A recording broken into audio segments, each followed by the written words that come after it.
there. Are you satisfied? No, I'm never satisfied. If I was Fox or NBC Universal, I wouldn't be satisfied either after seeing those ratings. So especially after All In had huge ratings in that 18 to 25 demo. Hey, boom, we're live. What's up, everybody? That. Welcome back.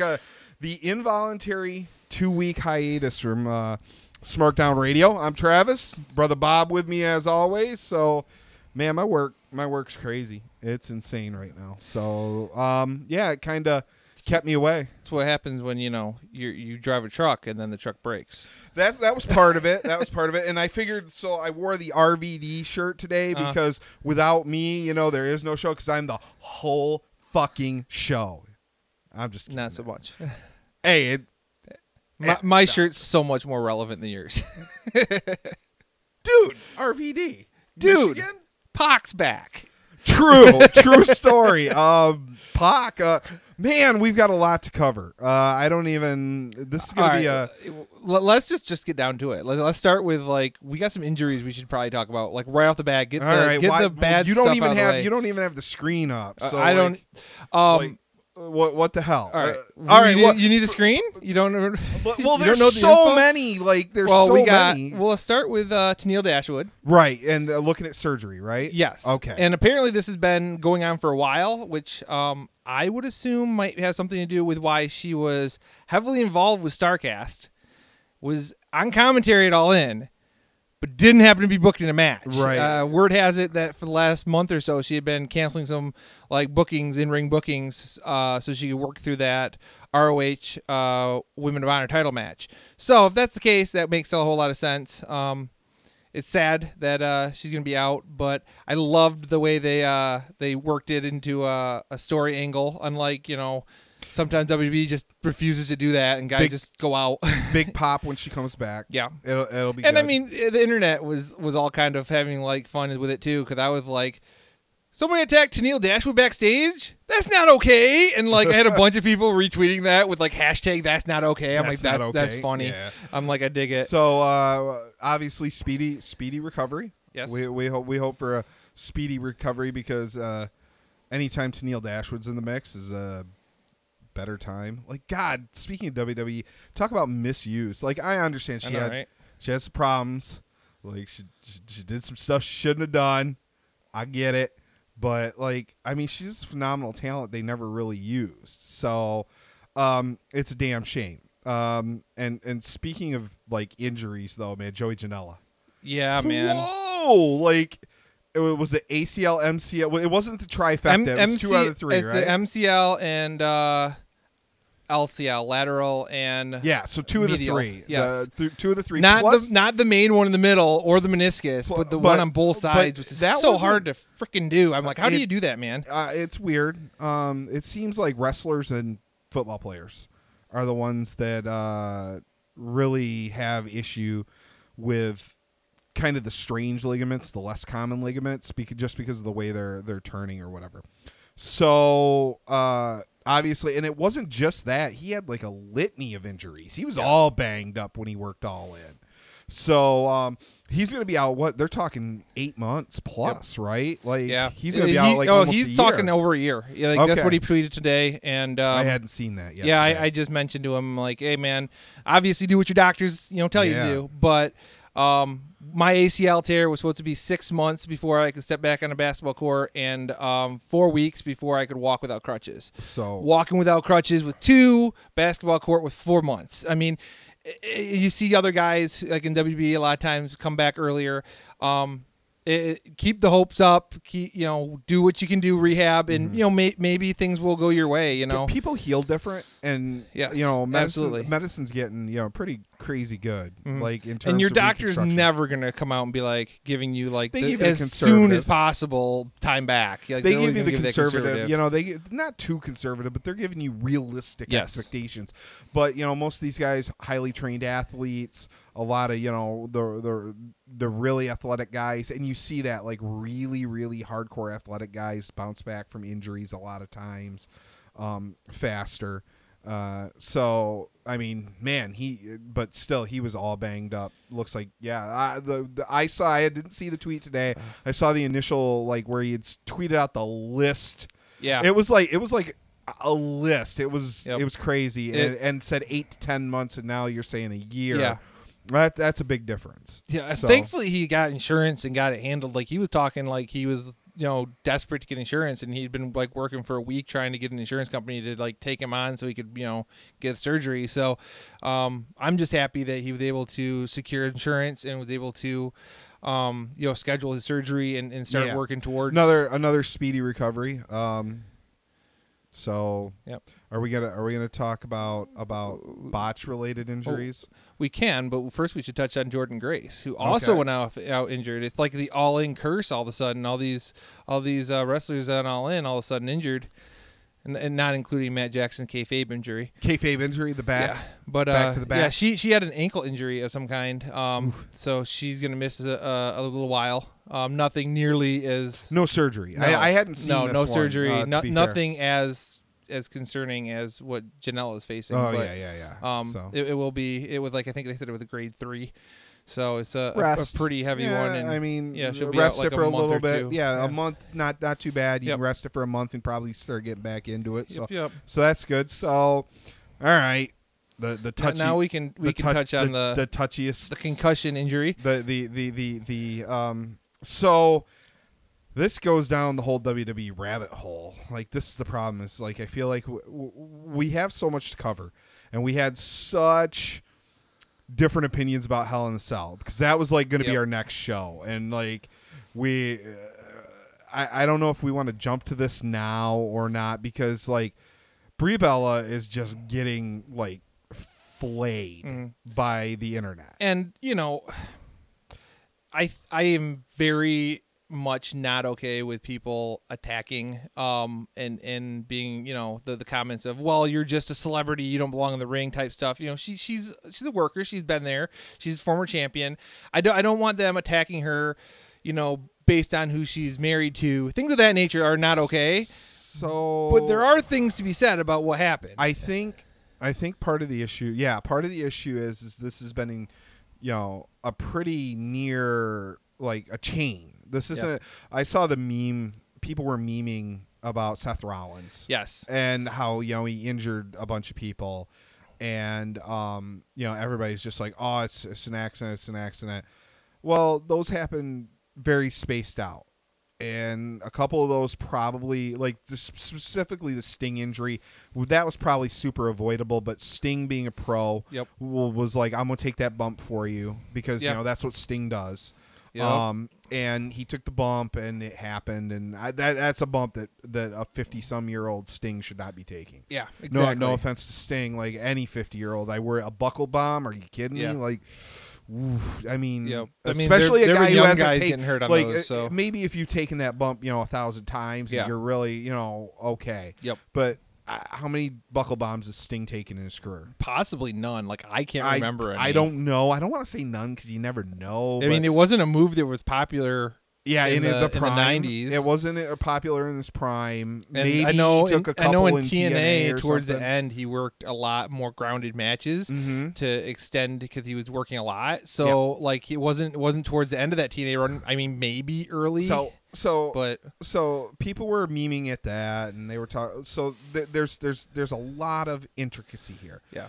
What we've seen Brie Bella botch moves on herself, botch moves on her opponents, and now pretty significantly injure somebody she was in the ring with, really close together. Okay. All while recently coming back to the ring. And while having a reality show where, regardless of how much of it is necessarily real, she makes the comments about, I can't handle being a mom and running our Birdie Bee company as president. It's too much for me to do both, and I need somebody else to run Birdie Bee so I can focus on being a mom. And you have to wonder, like, how much focus and time does she have to put in work in the ring? And unfortunately, no one will discuss her ring work in anything that they're saying. Right, and I that's think, a huge detriment. And to people that are and the reason we say I say it's nuanced is because you do have these people that are like just absolutely hammering her. And Daniel Bryan's right. Like, lay off his wife. Yeah. Like, if you want to have a discussion, say like, why is she having this string of botches? People are acting like she doesn't feel bad for it. Look, I'm of the opinion and Bree's not a heel, but if she's heel, you play that injury up. Be like, I'm glad I can cuss that bitch. Yeah. So are you kidding me? But that's not her character. But my only problem with what Daniel Bryan had to say was that it felt very much like what he was told to say. There were specific things he left out, which WWE likes to leave out when they talk about injuries. There was no Bree has taken, Bree admits this was her fault. There was no, this was all on Bree and she's going to work to get better. There was no, we need to work better to work off the ring rust. There was no talk of accountability or how to handle the situation. But I don't know in that position, man. He's defending his wife. Like, I'm not, like... I'm just saying, he waited till Raw the next week to post something and people, just before the show. It was probably a little coordinated. I'm not naive. I'm not gonna say WWE didn't have some input on that, but it was probably something that he was, very willing to do. The other thing is, people don't act like. Bree twittered about this pretty. Like, people started eviscerating her right out the gate. And I'm not trying to just defend Brie. I'm not a Bellas fan. I don't think they're particularly great workers. But these people that are like, well, they're just, stars and famous and blah. No, they've worked lots of matches for years and years now. Okay, guys, like, that doesn't fly. Yep. All right, let's be honest. Like, in the climate of today, and I think this may be the issue. In the climate of today, where you have superior women wrestlers and not divas, they're asking some of the people who were in the divas era to do too much to keep up with these. Like, did you see the Ruby Riott Ronda Rousey match? Where she just ragdolled Ruby Riott.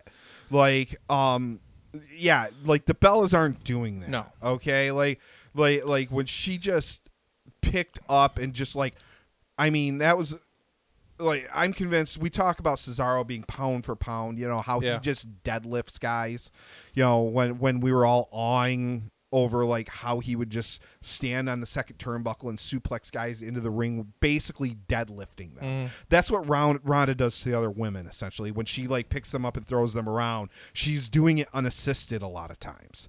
It's pretty absurd in a good way. I love it. But okay, we all know you're a Ronda Mark. Continue with your am thought. like, why would you not be a Ronda? We'll get down that rabbit hole too. Like, I don't understand people. She's gonna be Brock. She's not gonna. Hey, she's wrestling on Raw every Monday. What do you want? All right. Anyway, like, she's a really top level athlete. Ruby is a really, like, that match. I was really impressed with Ruby. Great match. So, like, you have these new next level, like, Shayna Baszler's coming up and all these people. And the Bellas, it moves them down that chain in terms of what they can do in the ring. Okay, athletically. Yeah. All right. So they need to focus on their characters. They need to focus on keeping things tight and there are people, guys like Sid. Is a multiple-time world heavyweight champion. Absolutely. And he had, like, 2 moves? Yep. And could barely do them. But he had a look. And Great Khali's a world heavyweight champion. Like, you don't have to be great in the ring to get over. And I feel like they're being pressured into and being asked or being, feel like they have to do things that are they're just not able to do. Yeah. And that's where, like, those suicide dives, like, Just stop doing them. Yeah. Just you don't have to do a suicide dive. Yeah. I don't know why everybody thinks they need she to do it. doesn't have to do. I mean, for this whole women's revolution, women's evolution thing, she doesn't really have to do all the moves her husband does. I mean, she doesn't need to break out yes kicks and do the yes chant. She can be like her own character, like she was before they got married. I understand. I understand like wanting to play off each other. Yeah. But the yes kicks maybe. Even save them for when they're in like mixed tag matches together, so they do them at the same time at the same cadence, stuff great. like that. But don't ask her to go outside. And we talked about this way back when during the Women's Royal Rumble, and there were a couple of the Kelly came in, made an appearance, and it was like, wow, she looks out of place, and she was like, considered a really good, and some of that's rust, I'm sure, but like it was like some of those people, like, it's a different era, and once again, WWE has a little bit of themselves to blame for this, because when an article came out that talked about how what we're saying, like maybe some of these divas shouldn't be wrestling in against some of the top, more athletic stars now trying to do the same stuff, is kind of hurting, where this women's revolution thing's going. A lot of people respond to that from WWE, a lot of wrestlers, a lot of other people, and a lot of it was, hey, the Bellas started the revolution. The Bellas were the reason that we have a revolution. Things of the Bellas can wrestle circles around a lot of the women today. A lot of things of this nature. And then that was just before, the Monday night where Brie botches, a quarter of her moves. I mean, it's tough, and she is coming off of a long hiatus and having a kid and running a business, and it's not just one thing. She's not people that are just like, oh, she's terrible, she needs to go away, she's an awful person. Like, no, she's not a bad person, guys. And accidents happen. I'm sure she felt terrible. Stop bullying her. Like, they got that right. Exactly. But if you want to have an open discussion and say, hey, how can she prevent that? Like, I hope that's something her and Brian are working on behind the scenes. Me because too. Like, she could be a really good wrestler. Obviously, she's got the show and all those things. She could be crazy over. She can still be very good in the ring, and especially, like, plan your spots. Don't work outside your wheelhouse. Don't try to experiment. If you want to experiment, that's the kind of thing, and like lightly go to somebody that you're really comfortable with. Do that stuff on a house show. Yep. Where you can just take your time and get through it. It'll look good. You don't have time constraints. Go down to the performance center and work on who knows stuff. how many house shows the Bells are working right now? Well, ask to work a couple. That's what I'm saying. Say, hey, let me work. Like, I'm working on a couple things. No, I get it, but that brings shows. us back to that whole, like, the part-time era. I mean, if they're going to bring back wrestlers and they're not working a full schedule, I mean, but she's working more than Nikki, being that she's doing both TVs, which is beyond me that she's the only crossover wrestler in the company. Yeah, that's interesting. Yeah, that's an interesting choice, but I feel bad for her at the same time of needing to be like, look, there's a problem there. When you have a consecutive string of, like, where there's like, wow, and it's not little stuff, like the dive was wow, and then the kick, just absolutely slobber knocker, dragging her to the corner by her neck and head. Some of that's in the moment. And then a lot of the stuff the referee didn't do right. There was a whole lot of blame to go around. You can't blame it. So I saw something tonight and I'm over it. Like, and this is another issue with the WWE and wrestling in general. Almost like Ring of Honor is probably the only one that even comes close. There's just no rules anymore. Like, there's no rope breaks. What match was that? I mean, the Hell in the Cell ended in a no contest. All right, we might as well. See, this is why no rules anymore. This is why you need rules, because stuff like that. So we're down the WWE rabbit hole. Let's go down there, and we'll get back to more news and notes, because it is a lot of WWE centric, but there's good stuff to talk about with Ring of Honor, New Japan, NWA, all that. But so let's go back. going into Hell in the Cell, neither one of us really were looking forward to that pay-per-view. Not really. No. And that, okay. And I watched Ishii Omega 4 hours before I watched this pay-per-view. Okay, so I was really ready to crap all over it because we both know I was complete mark for that match. All right, like I was ready for that match. I sat down. I did not watch the pre-show. Okay, I never watched. It's just too long, guys. I'm not doing the pre-show. I'm also not getting up at 5 a.m. this Saturday to watch. Anyway, well, not happening. You would if it was New Japan. No, I wouldn't. I love you, New Japan. No, I wouldn't. So that's the joke going around on the interwebs. So we got 3 matches in, right? We got 3 matches in, and you weren't even watching. I don't even like. Part of me, you're like, I'm just gonna watch it later. And so you weren't even watching live. You were watching other stuff. So I was watching bits and pieces. You were okay. So we get into it, and I was watching unobstructed. I wasn't going to Twitter or anything like that. I started getting some tweets from you and some messages from you. And I felt that the majority of this pay-per-view exceeded all of my worldly expectations because my expectations were really low. Yeah.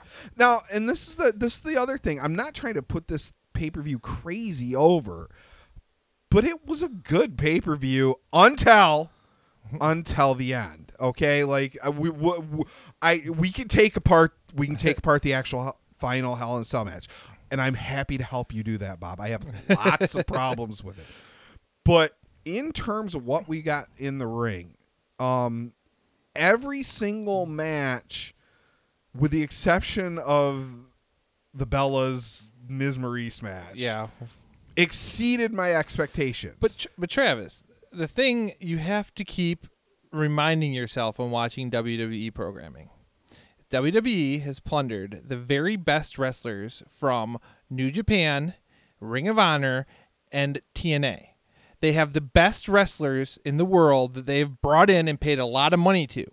Every one of their matches should be a very good to very good match. So when you watch their programming and you're like, well, all their matches were good, so the pay-per-view was good, you have to take into account the booking of said matches, the finishes of said matches, and the overall takeaway from the show in general.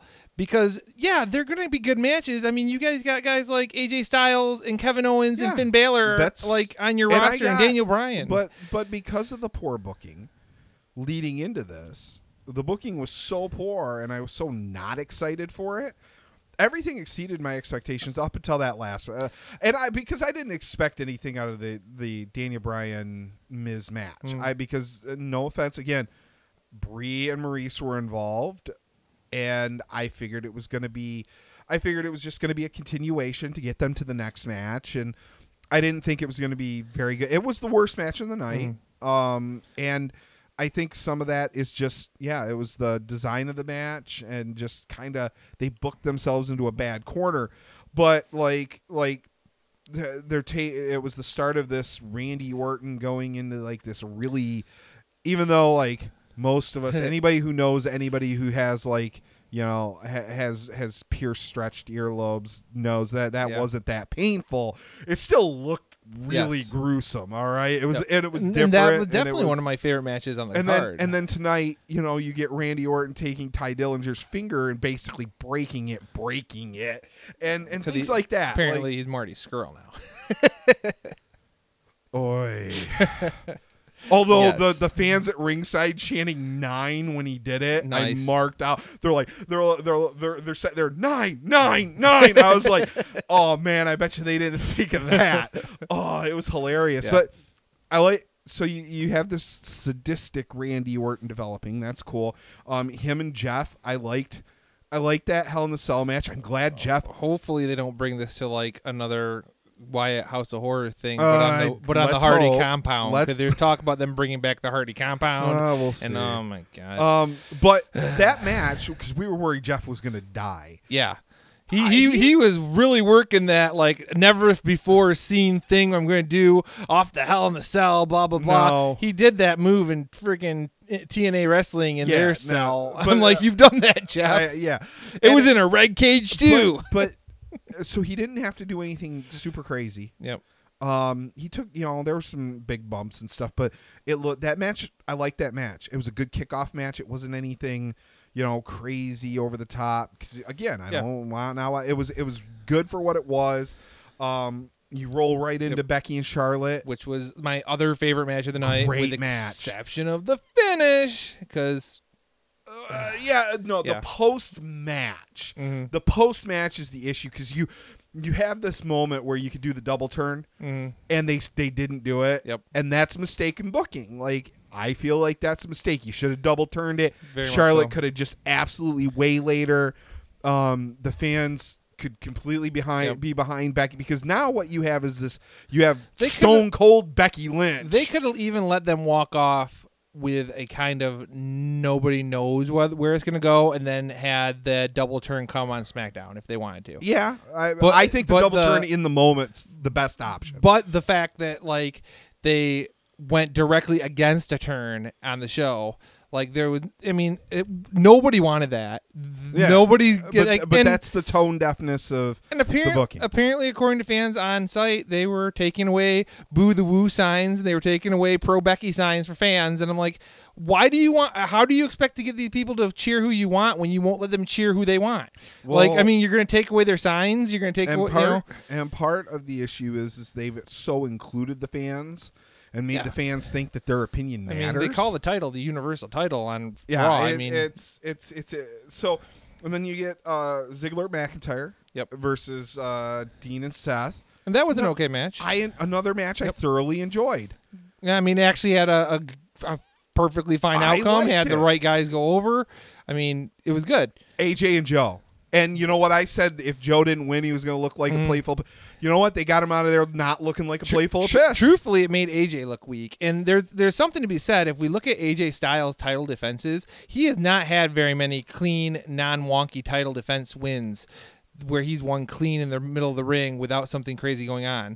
He's had enough, I think. I think the number was at that point was 7 out of his 10 title defenses had some kind of wonky finish. But that's a 70%. That makes the champ look weak. Yeah, But going into that match, they had booked themselves to that point. They couldn't make Joe look weak. Yeah, like we talked about. Like I said, I stole the Cornette line. I said, if Joe doesn't win, playful of piss. What do you do with him? Yep. So they did. They finished it so that they could continue the feud. Didn't make Joe look weak.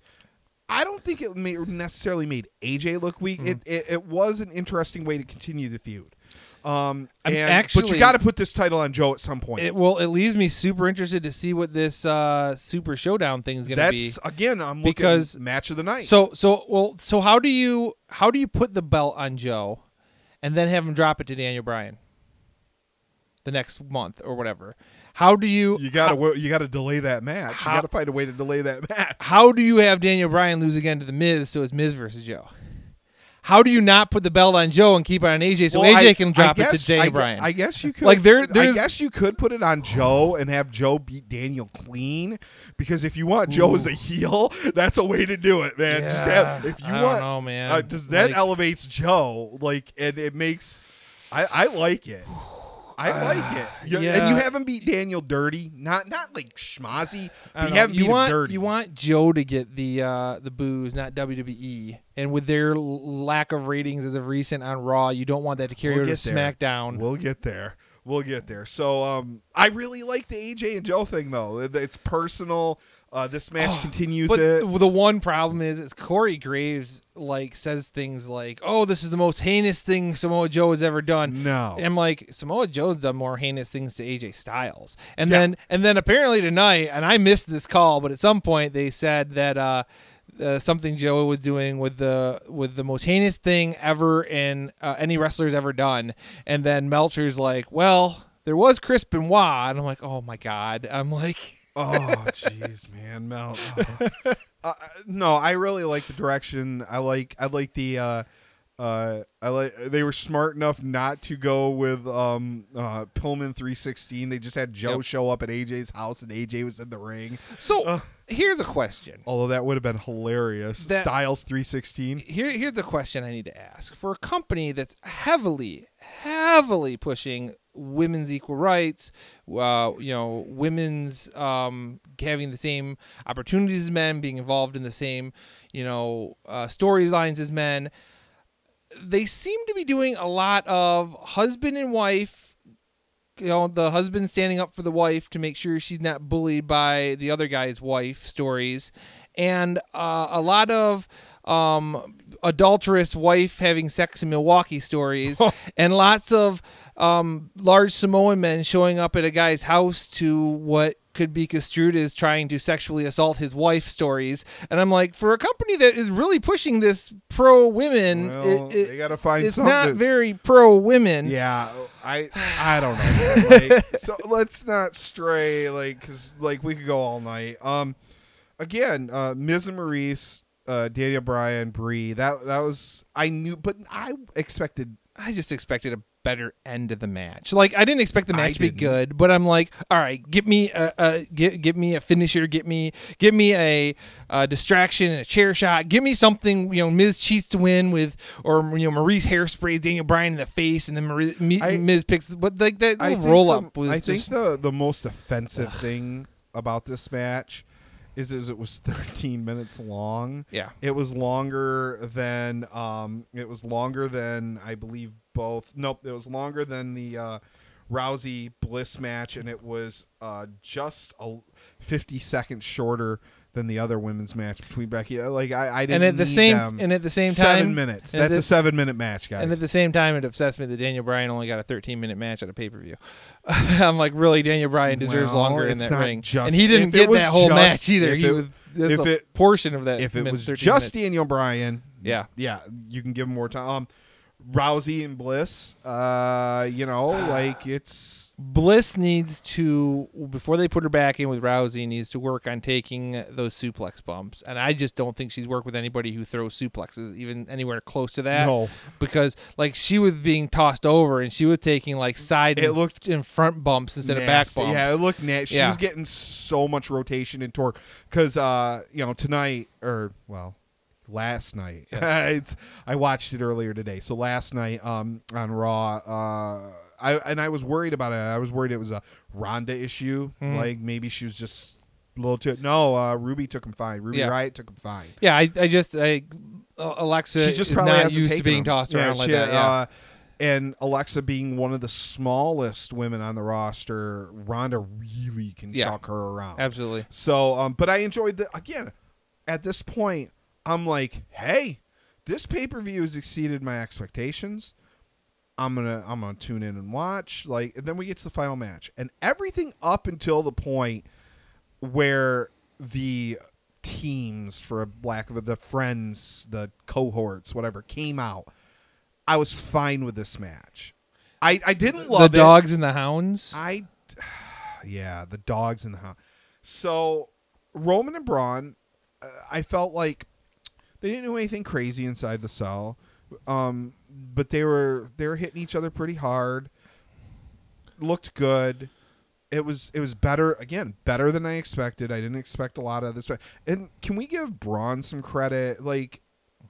I'm not gonna hate on Roman as much as a lot of people. I think he's a lot better worker than he gets credit for by a lot of fans. But he's not top level. He's not A level. But can we give Braun a little bit of credit? Because just a couple years ago, this guy was super green. Yeah, absolutely. And it I watched him Monday, and I was like, man, he's still really not super experienced, and he's become a really good monster. They really got to put the belt on him sometime soon. They booked him again. Everything he's got a movie coming. He's doing a Sherlock Holmes movie with Will Ferrell, and I'm like he's involved in some big stuff. He's getting more movie stuff than what Roman is. I'm like, I cannot figure out, other than just sheer stubbornness why that belt hasn't went around the waist of Roman or of Strowman. Because they wanted it on Roman. Like I said, sheer stubbornness. Yeah, they wanted that belt on Roman, and they organically got themselves a monster face, and then they had to find a way to do something. And they forced him heel, and like they're doing the best they can with it, but and people are like, all right, I guess we can kind of boo him.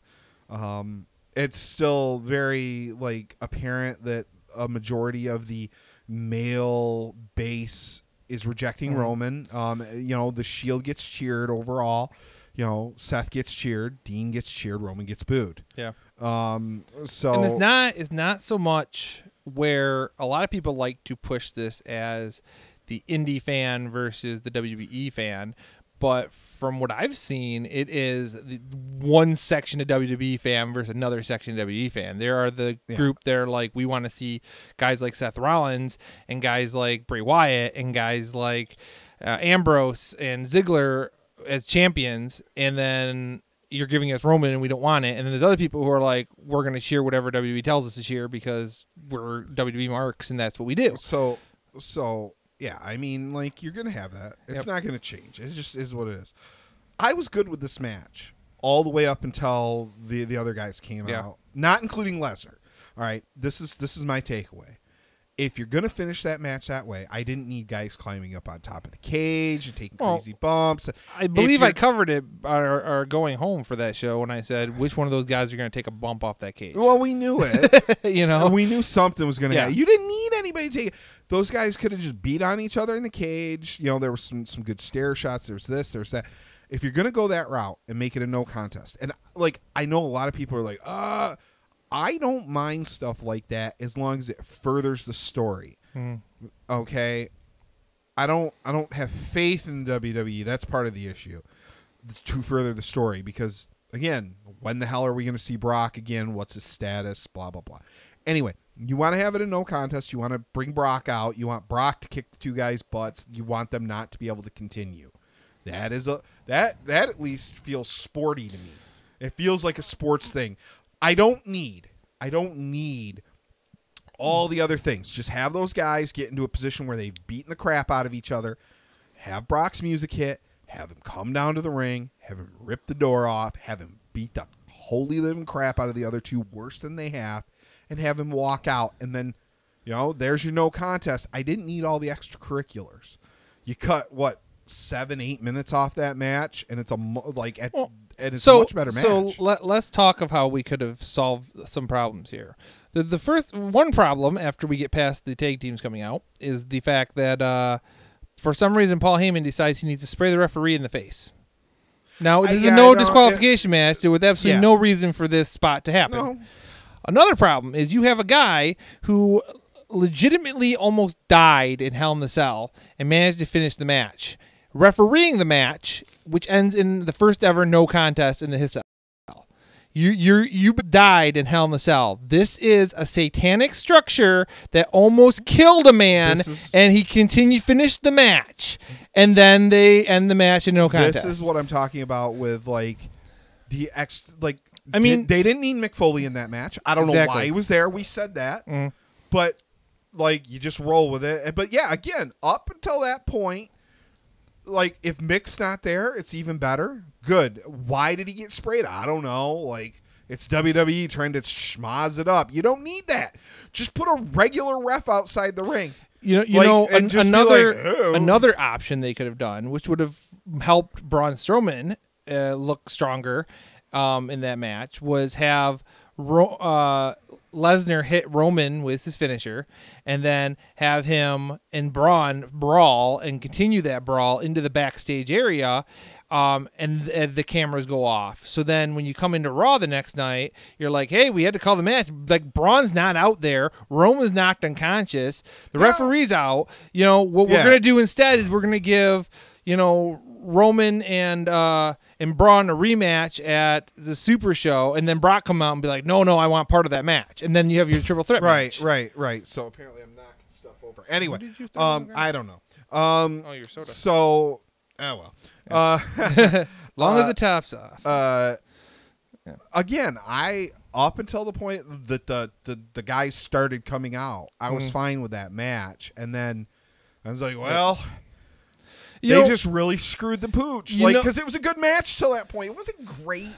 People that are like, there's this expectation that, and guys, not every match is going to be great. You know what happens when every single match is great? You want to see what happens whenever every single match is great and it just gets bigger and bigger and bigger and bigger, and then there's like huge matches before your main event match. Go watch Wrestle Kingdom. Yeah, Wrestle Kingdom. Go watch like Mania 18, where the crowd like loses their mind. Hogan Rock loses their mind, and it's just. It is popped out for the main event. That's why you gotta know how to build it. I mean, the fact is, New Japan does Wrestle Kingdoms, and it has a build to those. And like we heard, Naito get like crazy cheers, like mid Wrestle Kingdom match, and then they still had enough to cheer Kenny and Okada later that night. So I mean, I think that fans being blown out might be a bit because of the fact that they get to the arena at 4:00. The wrestling show starts at like 5:00, and by the time the main event hits, it's not until 9:00. So we did get an email about this because that's it. People want to be heard. So Joey Williamson from Hollywood's World of Sports. Check him out, hollywoodsworldofsports.com. He sent us a quick little shout out, little five takeaways, and. So let's talk about it because it's we're talking about Hell in a Cell. How are you going to put two of the most popular tag teams on the pre-show? More importantly, how are you not going to put the titles on Rusev Day because this is the WWE and they don't care about tag teams? That was the other problem. You didn't watch the pre-show. The pre-show left a bad taste in people's mouths because everybody thought they were turning Rusev heel. I mean, he stopped Aiden English from getting the win with the Acolyte. Yeah. Everybody was like, "Oh God, you're going to do exactly what you just did with Becky." You're going to do exactly what you did with Braun. You're going to take somebody we want to cheer, and you're going to make them a heel, and we don't want it. And a lot of people booed that. So you can see they started the show off with upsetting their fan base. Here's the mistake, though. You think they give a crap about their tag teams. Mm-hmm. Like, well, I don't at all think they give a crap about the tag teams. I'm just Joey saying. Apparently thinks they get they don't care about their tag teams. So that's where you're going. Well, that's part of the problem. But it's a huge problem because they have hours and hours and hours of content there that they could be producing on Raw to maybe get the ratings up instead of the same tired format that we're getting over and over and over again with the same tired matches over and over and over again every single week. Give us a legit tag team division with some real heat and real feuds and real rivalries. I remember Nitro, they used to almost have the tag title defended every week. I know, man. Defend the tag titles every week or every other week in a main event. Yeah. There's your main event every other week. Yup. Oh, we can't write 3 hours of Raw every week. Yes, you can. Yeah. You've got enough talent. Point 2. I never thought in my wildest dreams that Bryan and Mrs. feud would ever be boring, but tonight was. No disrespect to Brie and Maurice, but they're in the best. They're not in the best in-ring shape anymore. Well, we talked about that. That was the disappointment match. You got their. I mean, we weren't expecting a lot of that match. It was the low point of the night, and it sucks to say that about that group of people, but it is it was just. They're not working well together. When was the last time Maurice worked like a full match before that? It's been a while. Long That's time. A lot of rust. Yeah. So I mean, that's it was poor decision making. It is super sad that right before that I watched Wrestling Road Diaries, Colt Cabanas, and watched Johnny Wrestling versus Bryan Danielson and a tiny little VFW hall show. And it was amazing. And then I watched Bingo Hall in front of 100 people, something of that nature. Nice. And then I watched WWE's Hell in the Cell, and it was terrible. I'm like, oh come on. All right. So how do you leave stars like Finn Balor or Nakamura off a pay-per-view? I have an answer, but I'll let you expound on it. Apparently, they're vanilla midgets. At least that's what the internet has been telling me as of recent. What? Very recently. So we're going to talk about New Japan here in a little bit in this amazing triple threat match for their IWGP World Title. But somebody was talking about the combatants in that match, one of which is Cody Rhodes, and a lot of people were saying, "Yep, 3 vanilla midgets wrestling." I'm like, man, Cody Rhodes is 6'1". Cody Rhodes is taller than AJ Styles. Cody Rhodes is the same height as Seth Rollins. Guys, like Cody's not huge, but he's not tiny. Yeah, all in that match are over 6 foot. Yeah. So I don't know. Still another little truism from one James E. Cornette. How can I miss you when you won't go away? And this is something I think that they don't do enough of in the WWE, is keeping people off TV and pay-per-views, not for prolonged periods. Just take them away for a month. I think they're doing it with some of the wrong talent, though. Okay, like we can have that conversation. So, like, you can have a mid-card to, opening match guy, right? He can wrestle every pay-per-view all year as long as he's moving up or down on the card in continuity with the story. That's fine. The adage of how can I miss you if you won't leave, when you put a guy in a spot like, all right, you're IC champion, who's going to be your IC champion for a year and demolish everybody at every single Raw and pay-per-view, that's a guy who needed to take a month off. If your world champion is Roman Reigns and he constantly pushed over and over, that's the guy who probably could benefit from a night off. Yeah. You know, I understand. I'm not arguing that. I'm just saying, like, there are absolutely justifiable reasons to keep guys off pay-per-views. The other issue is just, where do you put them? Like, there's just, where do you put them? The fact that Finn Balor is now the guy that they send out when they have the jobbers come out to break up like a fight, that's sad. It really irritates me. And that's where they've gotten to. I don't like it either. Like, this is the guy, and it's one of those what ifs. What if he hadn't been injured winning that title? Yeah. Because what would it have been? I'm curious if he's going to be there when his contract runs out. Like, I don't know. He's starting to talk a lot online. And people are like, he's saying a whole lot of stuff about some top guys in the WWE, saying Brock Lesnar doesn't care about the business, is a detriment to the title and shouldn't be any title matches. He walked into IWGP and took their world title and then dropped the ball. Did the same thing in WWE, never wanted defending it. And I'm like, whoa, like that. Well, we'll see. That's a lot of shooting from the rock star there. Yeah, yeah. I mean, he's one of the guys. Real rock and roller. He's one of the guys that could easily transition back to New Japan and make a mint. Oh my God! Like, let's not, like his firing squad. Yeah, Anybody? there you go. Yeah. The legacy of Hell in a Cell was tarnished by how the night ended. The only time a Hell in a Cell match ever should have been a no contest was 20 years ago when Mankind and Undertaker fought. I told you I was good until if you're going to end it in a no contest, you got to find a way to make it dramatic. I don't know what it is, but that wasn't it. No. But I mean, you have to make it so it could not possibly in any way, shape, or form continue.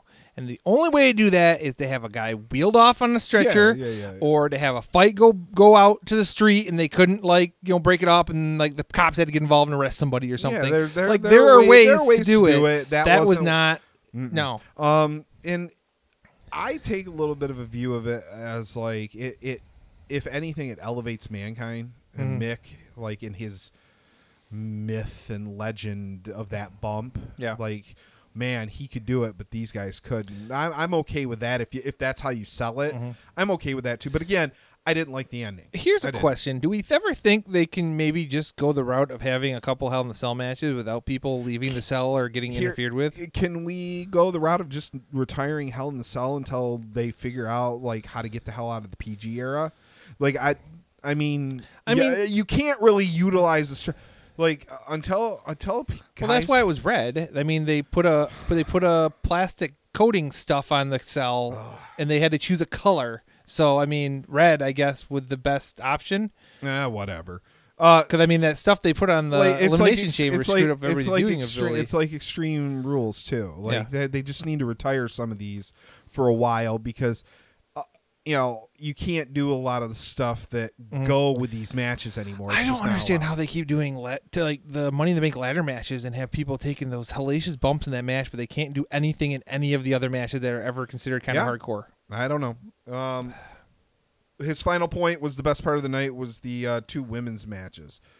Yeah, they were really good. Yeah. I mean, it's all subjective at that point, like what your best match was. But like, I mean, those are 2 candidates. Yep. I really enjoyed both of those matches. Yeah, and I mean that speaks a lot to how good the women's division has become. Yeah, really good. It's I feel bad that Evolution is just not shaping up. Like I feel like this is a missed opportunity. I feel like they should have booked it further away from the Saudi Arabia show and the Australia show. I feel like a lot of people I've heard, I expect, Wade Keller talked about it because people wrote into him about it, feeling that this is just a make good for the women because they can't be on the Saudi Arabia show. Which, I mean, I don't think it's it's that. Yeah, but you can see how people could see it that way. I do. Like, look, WWE's not turning down that Saudi money. Like, it's just not gonna. Like, we can talk about now they're booking matches. They want The Rock to be there, and they're trying to get him to dig up Ultimate Warrior and Yokozuna. I think they were told that that's not possible, and that's why we're getting The Rock. Got Zombie Triple H in the video game, so maybe next year we get Zombie Ultimate Warrior and Yokozuna. What do you mean video game? I saw Zombie Triple H and Zombie Shawn Michaels on Raw. Oh man, Shawn Michaels needs to look in some Rogaine quick. Oh, there's so many good memes this last week or so. The 2 that really got me was the drunk old man and the homeless old man supporting each other and getting a standing ovation from the crowd. My favorite one was with them and Undertaker and it's got Shawn saying to Triple H, "Look, it's the Great Pumpkin, Charlie Brown." Oh my God. Wow. And I was dying. That's wow. Yeah. Holy mackerel. Shawn, see, I don't want to hate because when he was cutting the promo and he's still wearing his hat and he had the bandana, you could tell he was bald. Yeah. He does. We talked about this. He looks like he's in the best shape he's been in 3-4 years. He looks like he's in ring shape. Yeah, he should have wore a full bandana or something brother. Yeah. Ooh yeah, I dig it. Yeah. Oh man, yeah, the hair's gone, man. Yeah. He is not a sexy boy anymore. He is. Nope. He looks like a trucker. Yes. I don't know what else to say, man. Sexy geriatric. Oh man.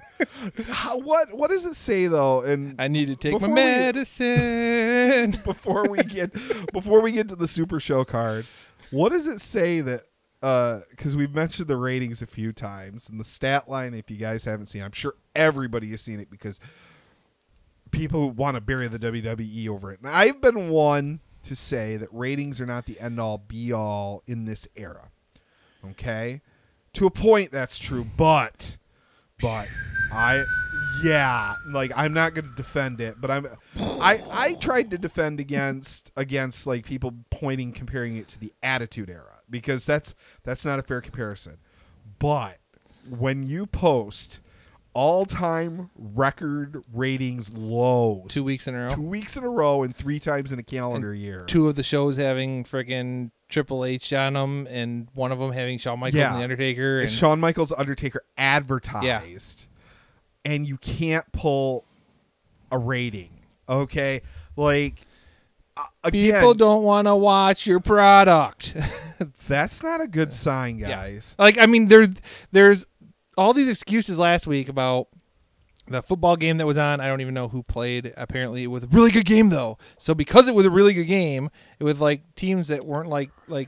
There's always an excuse. Yeah. So, and then it was also last week was the start of the TV season. So all the people watching the first episode of their new TV show, that wasn't going to continue forward or something. If you're going to pick up a series. So I've said because we do get our media in so many different ways. The old style of ratings with the Nielsen ratings and things like that It's antiquated. It really is. However, you should not be facing record lows going into billion-dollar deals with major TV networks like that.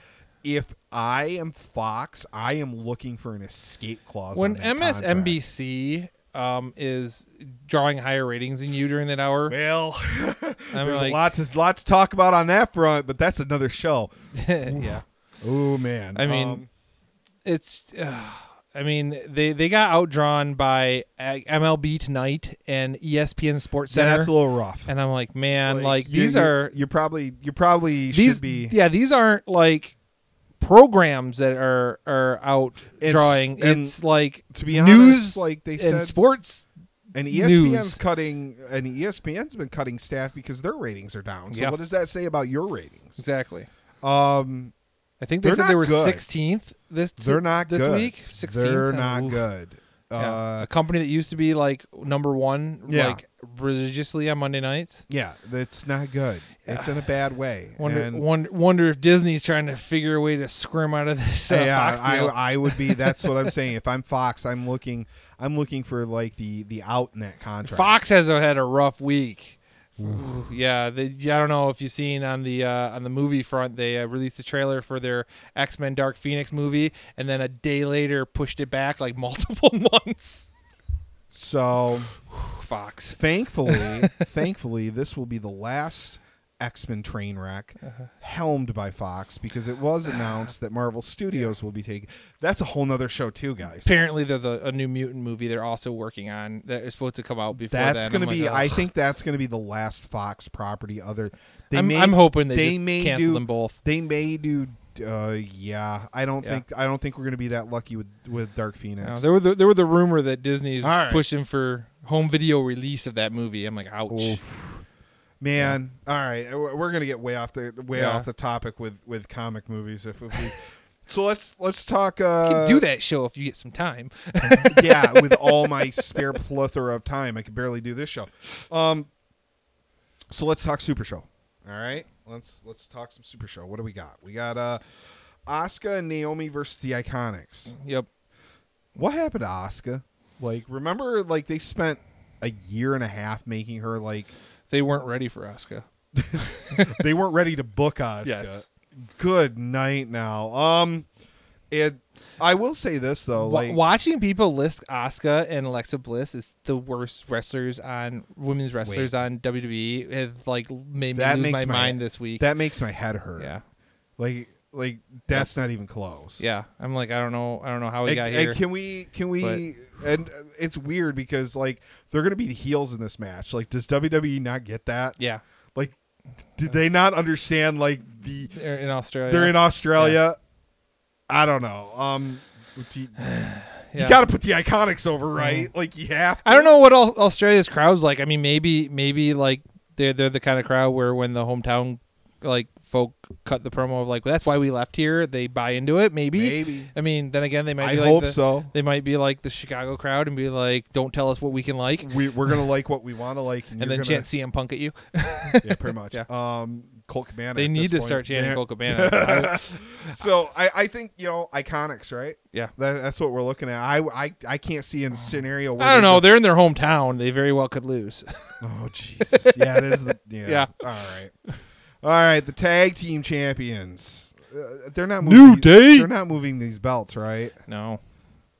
I mean, they had Sheamus show up at NXT to wrestle like last week because of the fact that they're saying now they want their main roster guys, when they don't have a story or anything special for them to do, to still be wrestling somewhere because they're tired of paying people for not working. And I'm like, wow, that's dickish. Then cut your roster. Yeah, like, give guys a week off so they don't get injured. How about that? Yeah, like, that seems like a good idea. All right, so New Day and I don't know. It'll be all right. Those guys can all go. Yep. You know, I don't know what. Maybe this is where you get your Aiden English heel turn and you break off. Like, I'm more interested in talking about why the hell they have the Ascension beating Bobby Roode, but that's neither here nor there. Connor's on a hot streak, man. Two in a row. Reboot. I mean, God. Anyway, I don't understand it match, but we needed to put the big names. The John Cena needs to be on this card. So what are we gonna do? So you have Kevin Owens and Elias versus Bobby Lashley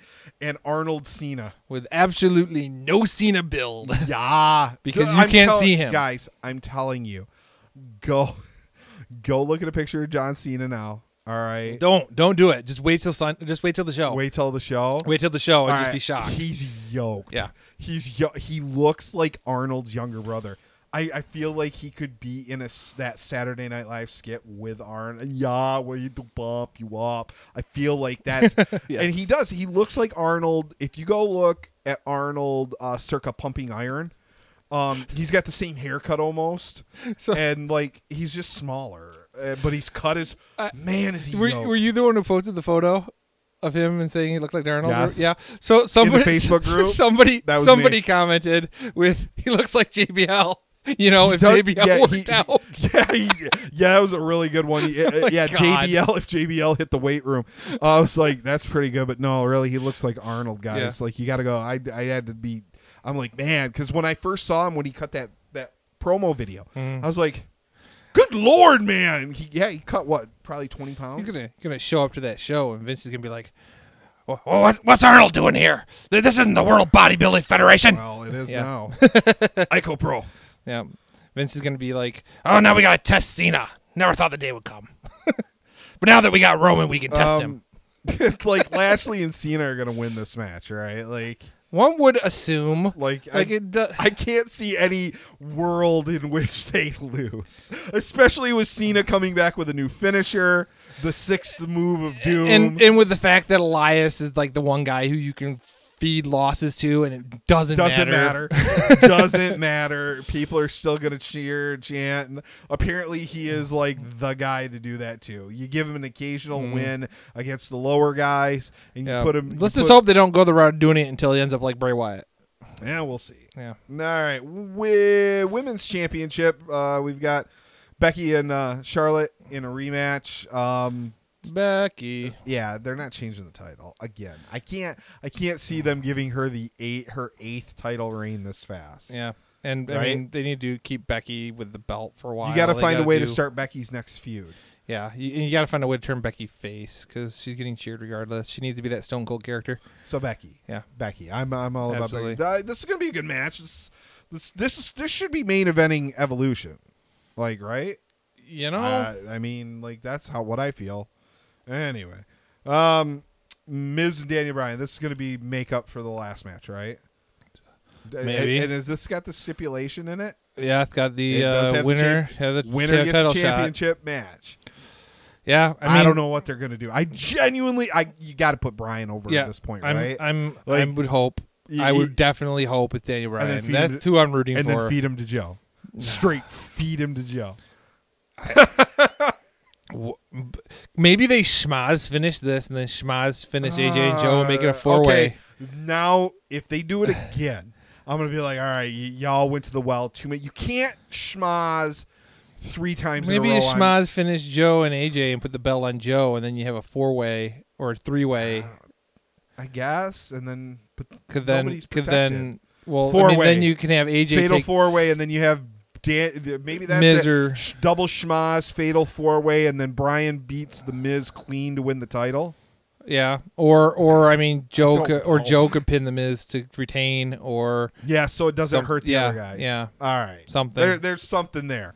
Hopefully, maybe. I don't know. This match should probably be pretty. Daniel Bryan's gonna lose. These guys are gonna go. This is gonna be their. Joe's gonna lose. Miz is going to beat AJ. The world's going to explode. Yeah, Miz with another title reign. Miz is going to main event WrestleMania again, and the world will end. Like, it's better choice than some. It's funny. It's funny to see how far, because like, you know what? How long ago was it when Miz main evented Mania? Forever. It was against Cena. 10 years, right? Something like that. Yeah. So like at the time, what was the other big match? Well, why are I think it was wasn't it Punk Undertaker and then Cena. No, Punk faced Undertaker. The much later one. What was the other 2011. 11. It's, what is that? XXVII. So that's 27. All the Roman numerals. So yeah, I had to count it out. So it was 27 back in I said 2011, right? Okay. So it was okay, it's a while ago. So it's 7 years ago. Yeah. Okay. That sounds right. Like the couple years following that, I remember fans kind of widely regarding him as like the worst person to ever main event a Mania. Yeah.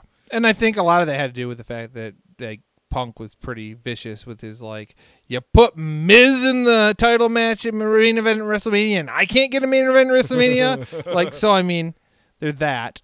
So it's interesting to see how far the fans they've done a 180 on the Miz. Like the smart fans are like really behind. Hey, he wasn't supposed to be the guy. The guy was supposed to be of that tag team. Was supposed to be John Morrison. You know, he was supposed to be the guy. And Johnny Mundo. The Miz with the goofball who was on a reality show and tried reading off a teleprompter when there wasn't one on a Monday Night Raw during the Diva search. He couldn't remember the phone number. That was the Miz. So then nobody. I mean, he's far really, exceeded his early days. He's a different guy. Yeah, like, he's a different guy. Absolutely. It's just nice to see. It's nice to see that people. I think people would be okay with seeing the Miz main event WrestleMania again. But it's one of those like, yeah. I remember for probably 3 or 4 years he was widely considered until 2 years ago, like when people started to finally just cheer him. Yeah. He kind of just hit that status. Well, man, his reality show is better than the other reality shows they do on the WWE. So who wins? Brian. Yeah, like Rousey and the Bellas versus the Riot Squad. Yep. Let's hope this Rousey is going to get us to this is going to get us to like Evolution, right? Like, yes. Like, is it like where Nikki Ronda turns does on most? Ronda? Yeah. And I would imagine they win this match. Either that or, you know what? Maybe that's how they do it. Maybe they have the Riot Squad win, and then Nikki and Brie kind of. I think maybe Nikki and Brie drop down when Ronda goes for a tag because they don't want to take the tag to whoever is hot in the ring. And then Ronda ends up like, well, she's arguing with them to tell them to come and take the tag. One of them like rolls them up and pins her or something, and so the Riot Squad ends up getting the win because of or Ronda hits Nikki and then Nikki gets rolled up. Yeah, maybe it's one of those like something. Yeah, it's gonna be something like that to set up Evolution, right? It's got to be. That's a good time to turn the Bellas heel too. Really, it's a good time to turn the Bellas heel. One could hope. Yeah. Like, or at least Nikki. Like, Nikki's always been kind of the heelish one. So. Well, I mean, if you're going to turn Nikki heel against Ronda, you may as well turn Brie heel with her with all the hate she's getting, and then, you can at least make something out of that. We'll see. Yeah. WWE Championship. Yep. All right, we're there, right? Like, you can't schmoz this again. You schmozzed it twice. I think they're going to keep the belt on AJ. I have this suspicion that they're going to run AJ until Royal Rumble. I know you're right. I don't know how they're going to do it, but like they get my hopes up. I mean, it'd be great. I'm okay with them putting it on Joe. I have no problem with that. I want like to see Joe, a muscle buster to finish. Bring it back. Let me see a muscle buster to finish, and kick out of a muscle buster Styles Clash. Shut your whore mouth. All right, so I think you're right. It's probably going to stay on AJ somehow, some way. I really hope, though. They put it on Joe. I don't know. Maybe Joe just hits that muscle buster. AJ does kick out, and he loses it at the ref, and then goes after the ref. Like, you screwed this up last time. I mean, they put the same ref in there. Yeah, that could be a thing. I don't. But again, like I like schmoz finishes when they're done. They're done on a limited, like, once per feud. Yep. Like, maybe twice. Okay. You go to that. You schmoz it up again. You get it. But then they can at least I'm not saying dirty. Like, if then they can at least say, well, Joe, this was your fault. You went after the ref. This wasn't the ref's fault. AJ kicked out. You went after the ref. You lost your temper. They're going to lose me. They're going to lose me. So I need a clean. And that was the thing. I don't know. Are they really going to lose you if AJ retains? And they're going to lose me if they keep this feud going. I mean, this needs to be like if AJ retains and then faces Daniel Bryan. The stipulation though is there has to be a winner. Yeah, that's what Hell in the Cell was. Well, I don't know, and I don't know. I felt like AJ. I thought maybe they were going to change it to a Buried Alive match after that promo he cut. And I was like, oh, Buried Alive match. We haven't seen one of them in a while. So many matches we haven't seen in a while. But sad that the video game has more like options for match types than what WWE actually has options for match types. So it's the Hounds versus the Dogs. Bark, bark, bark. Yeah. It's DMX's favorite match.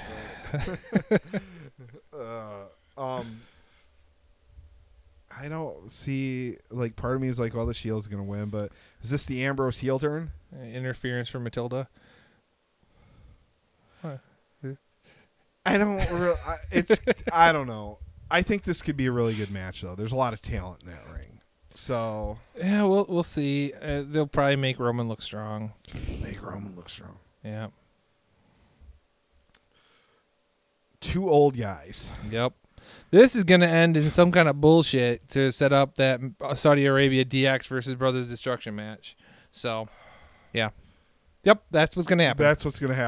Yep, it's going to be another. This is all about the entrances. This is going to be second pay-per-view in a row where the main event ends up in garbage because they need to set up another match. So, like, if this goes on last, right? And I mean, the lineup that we just went through with the lineup that they had on their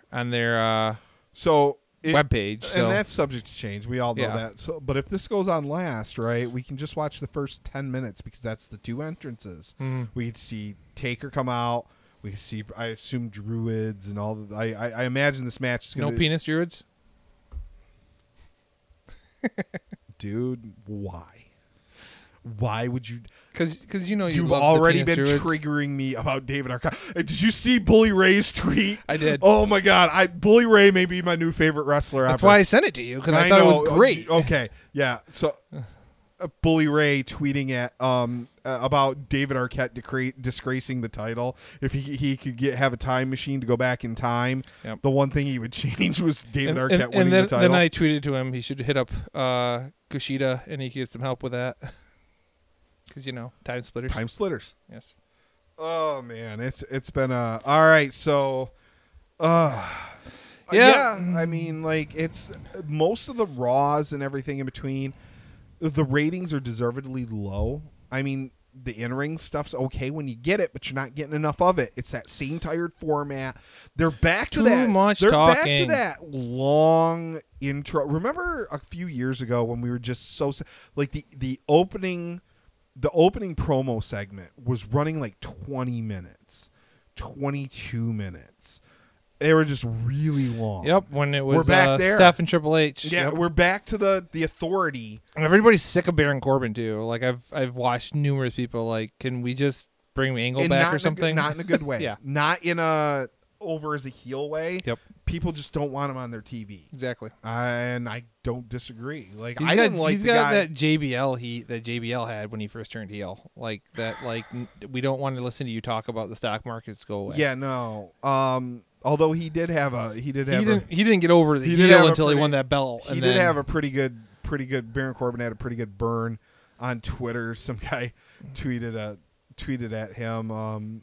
He sent out a tweet about how somebody wouldn't listen to song. I don't, whatever, about not listening to their fan base or something. Somebody tweeted back at him like, yeah, like you as the GM of Raw. And then so Baron Corbin saw it and tweeted back at the guy with a screen cap of his like profile picture on Twitter, which is him at a wrestling con with and a picture, and just eviscerated. Heavy set guy, kind of balding, glasses, kind of bad picture. Like it's just one of those like, ooh, I wouldn't use that as I wouldn't use that as my profile picture either. Sometimes we, you can get a better picture than that. And he just laid him open. I was like, good move. That's some heel move. I'm okay. That was almost Tama Tonga-esque right there. That's not bad. Apparently you're taking Bullet Club OG Twitter lessons. Something. So it was pretty good. I enjoyed it, but other than that, like I don't care. Baron Corbin could just go away and never come back. Like I completely agree. Like whatever. All right, so Super Showdown and then we're on to Evolution, right? And Mm-hmm. so And Cody's Saudi still Arabia. champion of a lot of things. Of all the things. He's a champion. 3 different companies. He's a champion's champion. Yeah.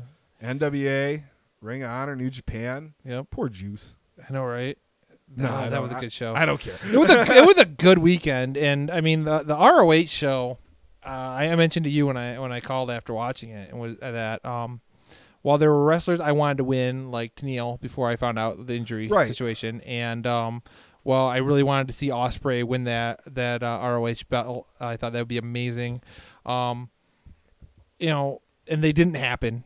And while it wasn't the best pay-per-view ROH has ever done, probably even the best this year. Good. Just good. Yeah. It's good. But it was fine. Like I left without feeling any kind of animosity because they swerved me out of a actual finish to a match. There was no animosity because they took somebody that everybody's booing and like tried making people cheer them even though they don't want to. It was a completely fine show. I enjoyed myself, and I was ready to watch the next show, which was New Japan the next day or 2 days later. So it was good. And that's the difference, I think, between like the independent shows, the ROH shows, All In, New Japan, is even if they don't give you the most amazing show ever. Which, to be fair, a lot of times some of the indie fans are like, "Oh my God, best show of the year!" Every show. It's still, you don't leave with any animosity. You don't leave upset that they did something terrible. The one thing a lot of people were upset about with the Ring of Honor show, with Taven showing up with a purple world title and saying that he's the real world champion, and that didn't make a whole lot of sense. But kind of, yeah.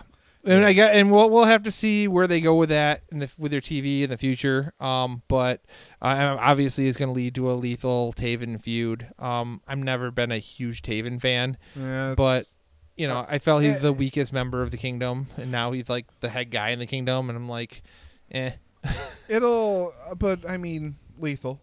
Yeah. So it's. It'll be a good match. It's going to be good. There'll probably be shenanigans from the Kingdom and whatnot. It should be a good feud.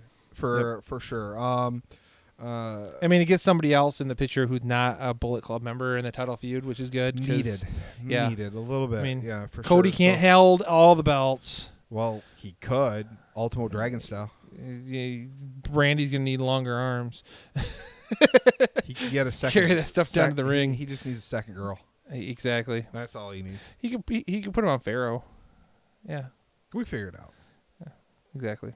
So we'll consult for you, Cody. Give us a call. All right. We'll figure something out for you. Yes. All right. So we got New Japan Pro Wrestling, King of Pro Wrestling. Well, we should probably talk about the show that we just had. The show, New Japan shows they come in like spurts, man. Yeah. You get these like 3-4 shows in a row, and then everything, we're in build for Wrestle Kingdom mode. Yes, which is January. Yep. So everything's build to Wrestle Kingdom. Yep. Which WWE could take a lesson from, because it's the beginning of October and we're building to Wrestle Kingdom. Yes. So, you had a flurry of Japan shows. They're all good, but what really happened to change? Like, I feel like this show is the next big step to get to Wrestle Kingdom, because you have that title shot on the line. I don't know. I thought that U.S. title match was fantastic. Yeah, you had the title change. I also thought the firing squad going over the Bucks and Matt Jackson with the back injury again is going to play forward through Wrestle Kingdom. But I think that's just set up. So I think what the big point is Cody winning that title, right? That was the big change. And then the announcement of the big match for the upcoming card that we're going to talk about. Well, announced, but I'm talking about the actual matches of the show. So and then the semifinals for the Junior Heavyweight Championship. Yep. Which is another build. Yep. Which was that was Ospreay versus Skrull again, which. Those matches are always fantastic. Yeah, like they have these matches they can just go to. Yep. And they keep guys just close enough to each other. And they just had Ospreay he took what feels like forever off. Like, he wasn't wrestling going into All In really he was wrestling over in the UK, but he wasn't doing like the big ROH and New Japan shows. He was gone from ROH, I think they said, for like a year. And so they bring him back to ROH, and they have him at this show at Long Beach, the New Japan show. Right. And it's like, oh, it's fresh. It's like, oh, Ospreay's back. Awesome. Like, it's something to look forward to. It's back to that, like, if you don't go away, how can we miss you? And, I mean, I was excited to see him back. I mean, remember, everybody, it was him and Ricochet were the hottest guys. Yep. So, and everybody thought they were, Ricochet. We see where he's at now. So, when does Ospreay go? That's the. I can see Ospreay. I mean, they're talking him bulking up and stuff. I can see them putting him in a heavyweight division matches for something in either IWGP or Ring of Honor in the near future. So he might have some longevity still on the Indies in a different weight class. It'll be interesting to see how that plays out. Yeah, but it's good to see him back because very exciting. He's a guy that's going to give you crazy exciting matches. So, so you've got the OGs going over. That's just continuing the feud. Cody, all the gold now. You got to assume he's going to hold that probably till Wrestle Kingdom, right? Like, does one would think, like, because he's not defending it again, like at least slated, because he's got this other match coming up. So let's. And I mean, the main event was good too. That we had the Golden Lovers, Kenny and Kota Ibushi versus Okada and Ishii. So that was good as well. All right, let's run down this card. So when is the date on this though? Because like that's the other thing. The Japan, it's Monday, October 8th.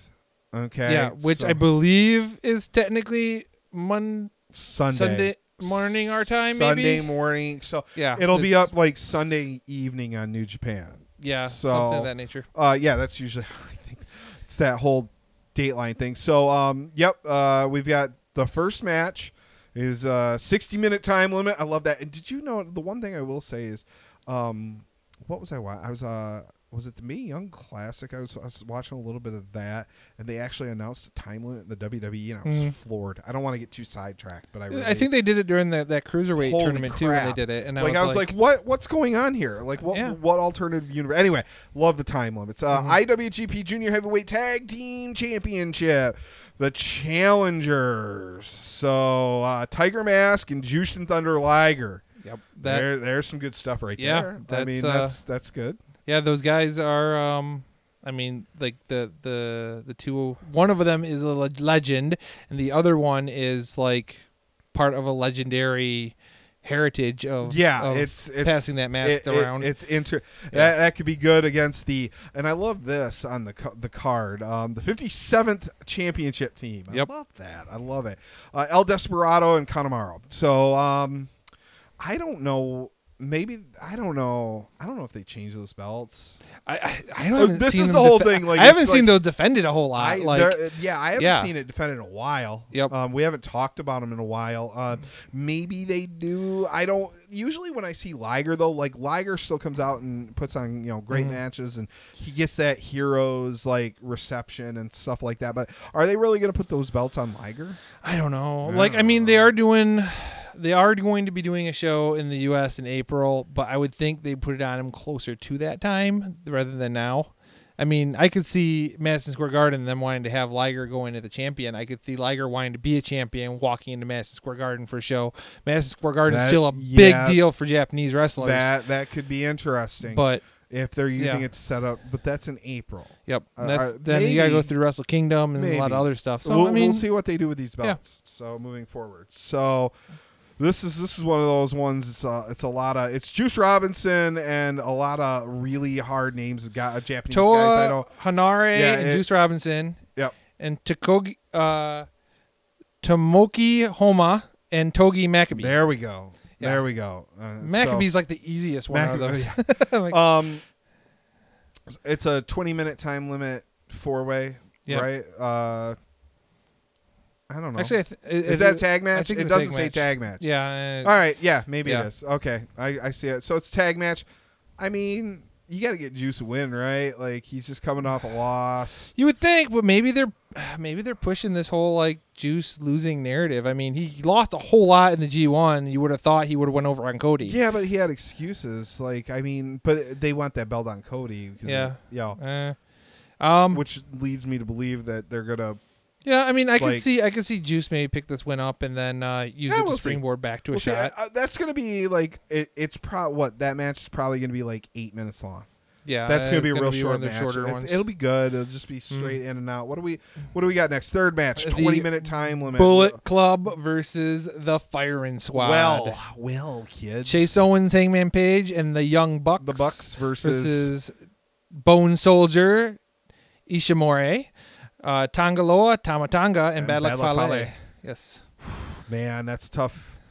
I feel like Firing Squad needs to go over. I think they're going to go over because continue the momentum. We still got a Matt Jackson injury. They just won the tag belts. I think this is a chance for them to go over. I mean, they don't have Marty, Cody, or Kenny in the match with them. They have Chase Owens, who's the guy who can take that pinfall. Ouch! Just saying, I love Chase Owens. He is a better wrestler than a lot of the guys who WWE pushes top guys. As in ring work, Marky. I'm just saying, as far as his in ring work, he's a solid in ring worker, and but he's not like the guy they push. So he's the guy who can eat a pin. So that's. I feel like Firing Squad to promote the narrative. We beat you twice in a row now. Yep. It could be good. Yes, like that's all I'm gonna say about this. It's Chaos or Suzuki-gun. Yes, it guys. is. It's Ospreay, Goto, and Ishii versus Suzuki-gun. So you just gave up on the name. No, dude, because it's just I don't care about any of them except Minoru. I'm a complete mark for Minoru Suzuki, dude. I liked him before, and I saw that clip a few months ago. I really liked him, but I saw that clip of the Nakamura cosplay where he just kicked the dude into oblivion, and I was like, this is my hero. Jordan and I were watching this weekend the Long Beach show, and Suzuki-gun comes out, and Jordan's like, Suzuki's not there? I'm like, no. He's like, yeah, good. He scares me. I'm like he scares everyone, Jordan. Yeah, a little bit. That's why, I don't know. I don't see. It's hard because I'm also an Ishii mark. Yeah. Man, I love Ishii too. This match, there's gonna be a lot of red chests. Yep. There's gonna be a lot of red chests. There might be a little bit of blood. Mm-hmm. Ospreay's been throwing chops pretty heavy too recently. I mean, there's gonna be. Yeah, that's gonna be a nasty match, man. Mm-hmm. That's gonna be. I'm gonna go with the Chaos guys in that one. I think so. It would make sense. I could see it. Though Chaos is in utter disarray. So we've got the fifth match at 30-minute time limit. We've got Sho and Yo and Yano and Okada. Yep. Another Chaos team. Another Chaos team versus Bushi, Sanada, and Naito and mystery partner. Dun dun dun. Newest member of Los Cinco Banables de Japón. I don't even LIJ. Yes. That's how we say that. I wonder what they're gonna do there. I don't know who they're putting in. Oh man, spot. there are so many rumors. People are like, it's gonna be Pac. People are like, oh my god, dude. Yeah, that would be good. I know, right? I'm in. Yeah, there's a lot of Japanese wrestlers who they're talking might come back to New Japan. We've mentioned it a half a dozen times now. He's back. He's in the one I want it to be. Okay. The rumor that I would love to happen. You're gonna hold on because I don't want you falling out of your chair here. Pentagon Zero. Wow. Yeah. Dude, I would mark out. Oh, totally. I'd be marking out. I'm like that fits in perfect with the Japanese guys go to Mexico and now they bring in the Mexican guy to Japan. Is that possible though? I don't know. I know his Lucha Underground contract is keeping him from going to WWE, but I don't know if that's a U.S. deal that he can't wrestle on U.S. TV, or if it's he'd be such a good fit in New Japan. Because he's working in Mexico, I think, with television, so one would think it had to be a U.S. deal. Maybe. So that he would be so good in New Japan. And mark out hard. Yeah. A lot of people were saying Dragon Lee, and I just don't see that being a thing with his feud he had with probably not. The injured member of LIJ, junior heavyweight with the cat Daryl. I'm blanking too. Starts with a T. Takahashi. Takahashi. There we go. Yes. It's so many names. Takahashi. Yeah, speedy recovery. He needs to get back. They had a huge feud, and I just don't know if they bring him in. Maybe. I think the interesting was Pentagon would be. Yeah, I'd be. Yep. Pac as well. Has a lot of potential, but I don't. So I could see Pac joining the firing squad though. And this is. And he just showed up to Dragon's Gate, right? Yeah, that's what I'm saying. He just showed up at Japan. Dragon's Gate, so he's in Japan. Like I don't know how that would work. So yeah, nor do I. All right, so Evil versus Zack Sabre Jr. and what they book as a 30-minute limit special singles match. What's the special? It's the singles match, and it's not for a title. I don't know. They don't do a lot of singles matches that aren't so, obviously Sabre Jr. That submission expert gimmick he's got going in Evil. Evil's a guy. He's kind of like the Elias in New Japan, isn't he? Like he can just take wins or losses, and he's always good. Always people just always want to see him wrestle. I want to say Lij in general is that way. Like Naito loses matches randomly out of nowhere, and he's still super. I don't over. know. I don't. Okay. Yeah. I don't know. I'm thinking I'm gonna go with Evil. Sabre Jr. has been getting the wins in a lot of these mixed tag matches, and I mean it could be comeuppance time. Or they keep that string going exactly as they continue to elevate him for something at Wrestle Kingdom. Yep. Could be really good. So as the card continues on, 60-minute time limit match for the IWGP Junior Heavyweight Championship at the tournament final. The Villain, Marty Scurll versus Kushida. Oh, that's gonna be good. So that's gonna be. Hold on to your hats, kids, because there's gonna be a lot of good stuff happening in this match. And I will be rooting thoroughly for the Villain, as he may be a dastardly individual in the ring, but he is the nicest person you could ever meet. See, ruining the gimmick. No, that's gonna be a really, and I don't think with those two guys, you worry about a junior heavyweight championship match being too spotty. Mm-hmm. I don't think that's going to be too spotty. Yeah, there's going to be some spots. There's definitely going to be spots, but I don't think it's going to be too Marty spotty. Scurll hitting that chicken wing out of people's top rope finishing moves has been amazing. Yeah, it's going to be really good. So it should be fantastic. This one it just keeps building. This is where we talk about a card that just builds. So this is match of the night. I don't care what anybody says. This has the potential to be match of the night. It does definitely have that potential. Tanahashi and Jay White for the championship match at Tokyo Dome. So yes. So this is the for people who don't know, booked as the preliminary match for the IWGP Heavyweight Championship at Tokyo Dome.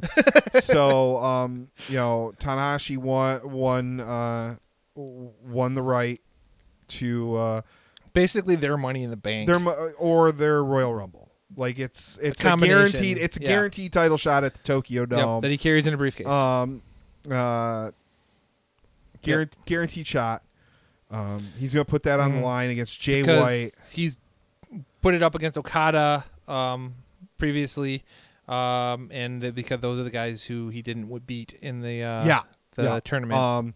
And Jay White, man, he's got a lot of big wins coming out of G1, and having just turned on Chaos. Yeah, this. The question is, does Chaos get involved? I don't know. I don't know. I don't think there's any way they take. Okay, I don't think there's any way they take that title shot away from Tanahashi. I don't think you get two Westerners not named Chris Jericho in the main event at Wrestle Kingdom. And I also don't believe they would have had him win the tournament and then beat Okada to lose it to Switchblade when they could have just had Switchblade win the tournament. That's true. Yeah. I don't think they do that. I think we're getting Tanahashi Omega at Wrestle Kingdom, and I feel like, especially if Cody still has his belt and things shake out, I feel like we're gonna get Tanahashi's gonna get his last title reign It's possible. I think that's what the direction we're going in. Yep. I could be. You never know with New Japan though. Did you see him walking into Madison Square Garden with the title to rematch against Omega? Oof. Or you have Tanahashi, IWGP Madison Square Garden, IWGP Heavyweight Championship, champion versus champion against Cody for the NWA champion. Possible. World's Heavyweight Championship. I mean, it's an ROH show as well, so I mean, you could throw an ROH title thing in there too. I mean, you do a 3-way with all 3 heavy and winner take all the gold. Oh, do you or even that match, even for bragging rights, the best, the legit best wrestler in the world champion from the 3 champion of federations, the champion of champions. There's a lot of potential there if Tanahashi goes in, because you could put Omega in other I think because you're going to be building firing squad against Elite. In that, I feel like that's going to be the blow off for that, or where they get back together, whatever. So you can take Omega out of the World Heavyweight Championship picture, you can get him back up and be in a good spot. But I think having a Japanese legend like Tanahashi, a guy who was your John Cena for the last decade, going into MSG as the heavyweight champion is kind of the direction they probably would go in. That's just a gut feeling. A feeling I've had as far as this firing squad Elite feud is I wonder how much of that is New Japan, legitimately not knowing where the majority of the Elite guys are going to be after January, and wanting to have a Bullet Club still working that they don't have to rebuild from scratch. Where if they were all one group still, and they weren't pushing the original Bullet Club guys and the firing squad guys, they would have to kind of start over and try to put more wrestlers in. This way, they can actually put more wrestlers into that group now, and then if everybody in the Elite does leave, they'd still have you've got group. And you can always bring them back together. That's the other thing. There's plenty of time. A lot of good things. Don't sleep on Jay White. He's had some of the really top quality matches. His match against Omega was amazing. Man. He's really good. Yeah. And he's going to be a guy who's going to have some serious gold in IWGP. He's a guy that might end up in WWE in 5 years. Yeah.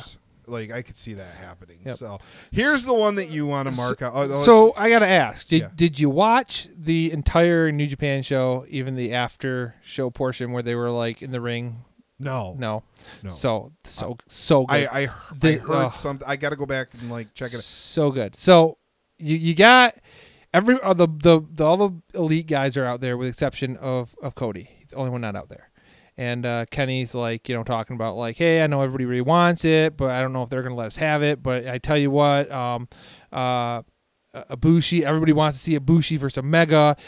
I want to give it to them. The office is never going to let us do it at Wrestle Kingdom. They don't want to, blah, blah, blah. They don't want us to fight. And then Cody shows up, and you're like, oh, well, Cody's out here now. And Cody gets in the ring, and he takes the mic from Kenny, and everybody's like, oh, man, not this again. Everybody, all the other guys look all upset. He's like, no, calm down, guys, calm down. He's like, Kenny, you and I, we're buddies now, right? He's like, yeah. He's like, and you and Cody, you're friends. He's like, yeah. And and Cody, you and me are, well, we're working on it. And I'm like, oh, so good. And he's like, so let me just settle this for you.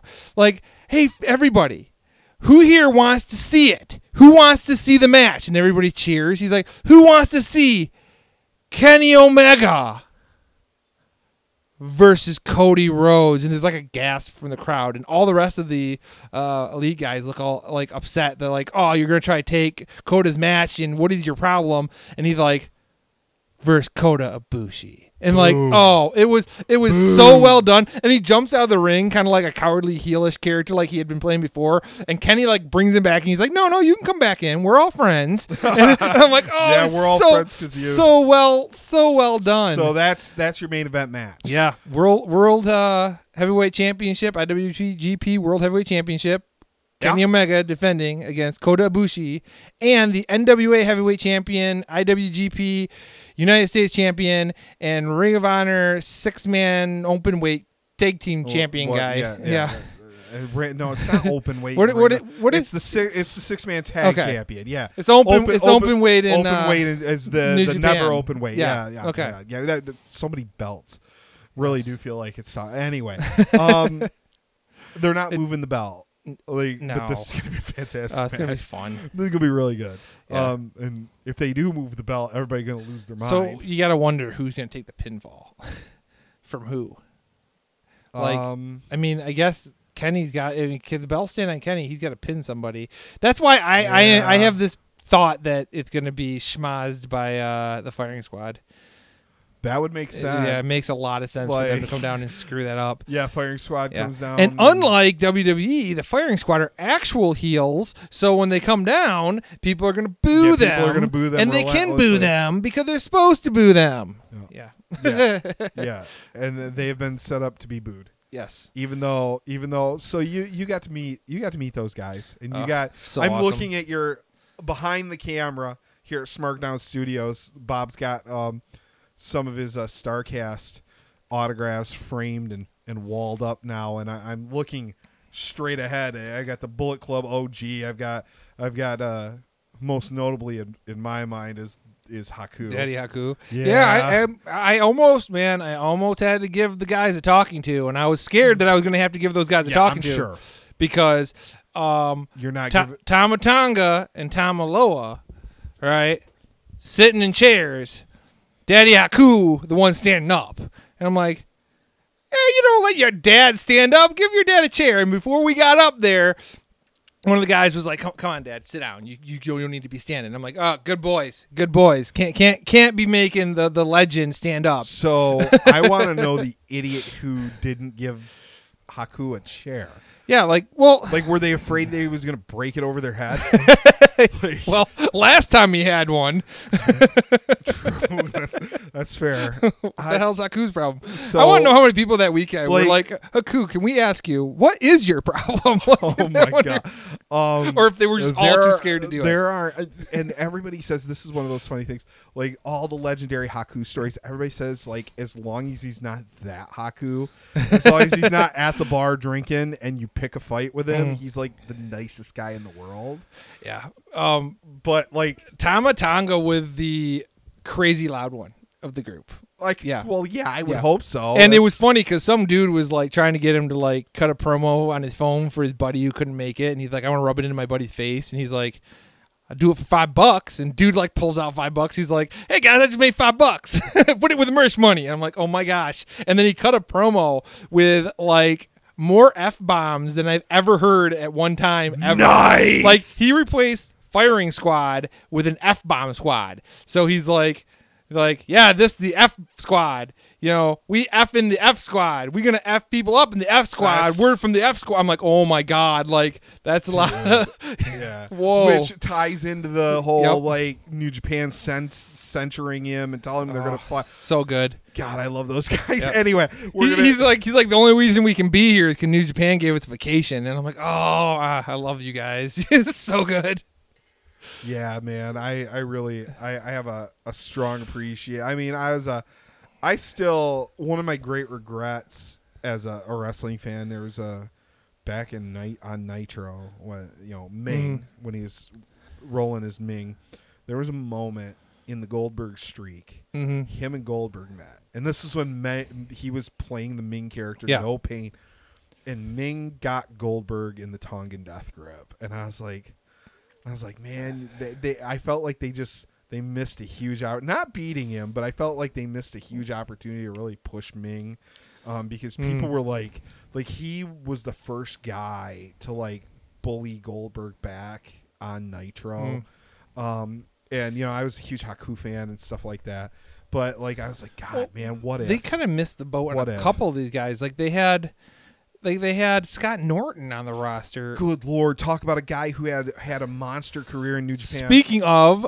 if they book the kind of guys for Madison Square Garden, they booked for Long Beach, I might be staying an extra day in New York City, because the talk is, like, so in Long Beach, they booked Scott Norton to come in and do autographs. Oh, man. And then, that's badass. Yeah, I'm like, and if there's an opportunity to meet, like, Tanahashi, Okada, yeah, and then like any of like Chono or Norton, Norton, like any of those guys, like I don't need Buck's autographs. I got like a half dozen of them at this point. I got a bunch of Marty's and no doubt. Kenny's. If you want to go try to dig up some Norton's arm wrestling material to get autographed. Oh, that'd be cool. Dude, that would be cool as hell. Oh man, what I want to do is forget about that, man. He was like the best arm wrestler in the world. If the decision is made to go to an autograph signing at New Japan, then with me will come an IWGP World Title to be signed.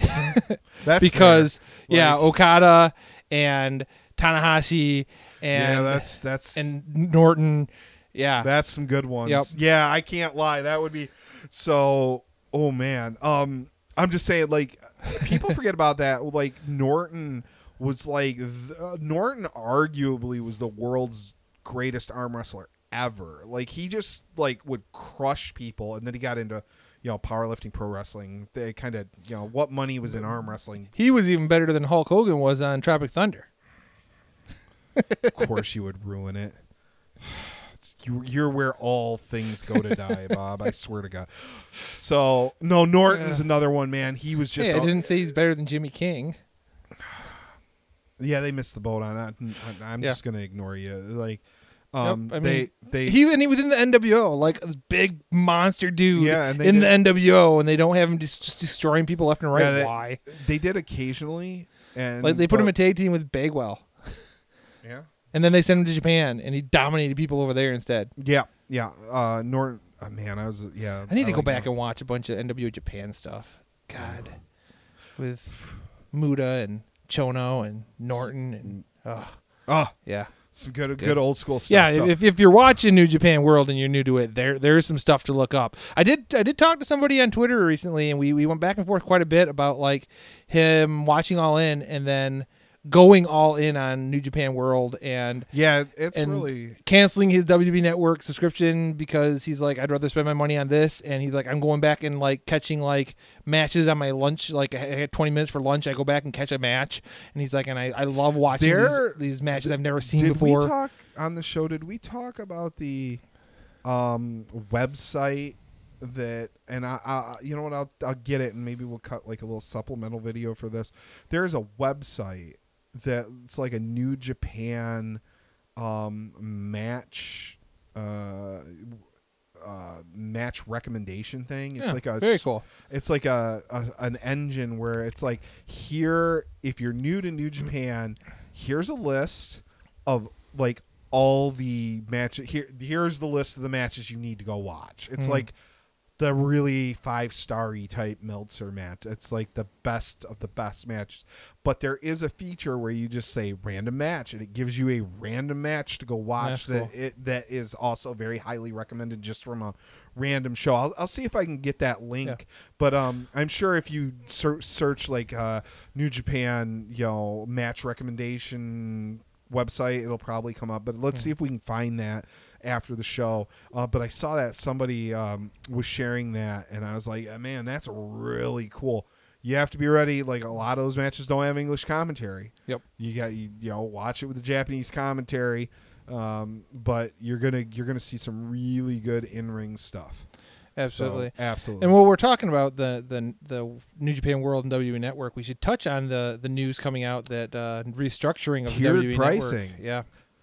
It's not. There are positives and negatives into their plan. The positive is there is going to be a free option, which lets somebody try out, I think 5 hours a month for free, of like. For me, it's going to be no change. Yeah, there's a free option. There's a big 4 option essentially with very limited. Well, there's content. the free option. There's a $5 option that gets you. I don't believe you get any of the NXT content. And then there were the $10 option, which you get the NXT shows, and then the $15 option where you get the pay-per-views. No, that's not what I saw. That's what they previously had had put out. The info that I read, and I read an article earlier today, is it looks like it's going to be 4-tier pricing. And again, this is all like leaking, and who knows what it'll actually. There's going to be a free option where you get some limited content. Yep. And you can go watch some limited content. Then there's going to be a like a $5 option where you get some of the WWE original programming. Yes. And you get the big 4 pay-per-views. See, now I heard the big 4 were part of that $10 and plan. then the $9.99 that we have now is going to be the same plan. See, they were saying the 15 would be basically all the pay-per-views, but I mean that might be the $15 plan is going to be for extra content, and what it's being, the extra content is going to be like your NXT UK and all these other smaller federations that they're starting to partner with. You're going to get their video. One of the things, and that $15 one, the promotions they were listing in the one I seen were, one was Impact and Ring of Honor. And I was like, well, I don't think Ring of Honor's going to. I don't think you're getting either one of those because they just met with Impact, and Impact said that their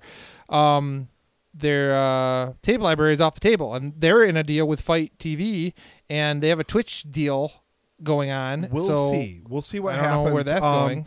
I think. And I don't think they get Ring of Honor because they got their own network. Ring of Honor's not. So the Ring of Honor's, but like a lot of the other stuff, like the smaller ones, maybe I don't know what PWG's they're not getting PWG. I don't know. They make pretty much all of their money just selling tape library stuff. Like that's how they make their money to put on shows. But if WWE is offering them like essentially like a contract to pay them, like I mean to put their stuff on. It would have to be sizable. I don't think WWE is going to. I don't know. We'll see. Lease content. I'm not. I think that they would want to outright own it, so they could show it as often as they want, as many times as they want. I don't forever. Know. Well, again, we'll have to see how it shakes. But that's kind of what I was seeing. They would be stupid at this point to change what $9.99 offers. They should continue to offer it at the same level, and if you want to have a reduced tier with both and an expanded tier, Ring of Honor and New Japan offering programming at $10 a month, you can't bump yours to 15 when your product is getting the lowest ratings it's had gotten, and with your fan base, you've got to offer new content. And and apparently, like the most watched shows on the network have been NXT. And I'm like, well, I mean, if NXT's, that's where all the all your original programming's not getting aren't getting the views. Your pay-per-views aren't getting those views. Your views are going to NXT. Original programming, some of the original programming, the ideas behind it, really good. Like, I really like Table for Three. Yep. I've enjoyed a lot of those. I thought Swerve was fun when they were swerving each other, but then they started swerving people in stores and stuff, and it seemed way too set up. Yeah, and then Ride Along, very awesome, but it seems too scripted. Yep. I want that show with some of the old school guys. Yeah. Well, I mean, and Ride Along. Here's what I don't get. Like, you got Up Up Down Down, a video game show on YouTube, with tons of awesome wrestlers, which could have been great for the network that they didn't try to get. You have Zack Ryder with his doing a toy podcast covering history of wrestling toys and wrestling action figures and reviewing them and stuff. And I mean, those toy review shows are super popular. So there's a wrestling show that could have been done.